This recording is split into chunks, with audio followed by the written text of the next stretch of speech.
Well, in the end, Russia has a population 4 times that of Ukraine. And, the Ukrainians have also suffered enormous casualties. And while the West can provide Ukraine with weapons, though it's having great problems providing it with enough ammunition, the one thing the West cannot provide Ukraine with is more soldiers to use the weaponry. So now it does look as if time is on Russia's side at the moment. It's Western aid is not secure, as obvious from recent news, and Russia just does have this huge advantage, growing advantage in manpower. So even after the elections in March in Moscow, with an even stronger mandate, you would think, as manufactured as it may be, what are the prospects for an honorable peace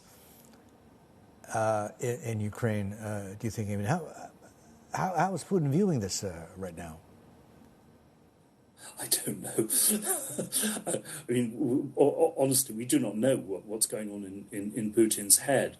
But undoubtedly, the analysis in Moscow is that time is on their side, and they can afford to wait in favor, in the hope of a more favorable peace, favorable for them, that is.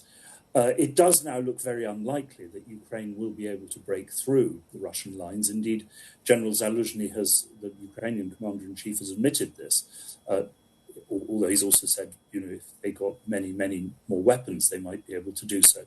Well, if the Ukrainians can't break through the Russian lines, then by definition, the territory that Russia now holds will remain in Russia's hands. De facto, though it's very unlikely that Ukraine will ever surrender it, legally and formally. And so at some point, there will have to be negotiations, either for a ceasefire or for a final peace settlement. What the Biden administration is clearly hoping to do is to delay that moment until after the next US presidential elections by continuing aid and hoping that the Ukrainians can hold out on the defensive. And so that is now the hope in Washington and in Kiev, that, Ukraine can hold out for the next year, and then, well, we'll have to see. But it is beginning to look highly unlikely that the West will come up with this level of aid this year and next year and the year after that. Oh, and if Russia is prepared to go on fighting, then that's what we'll have to do.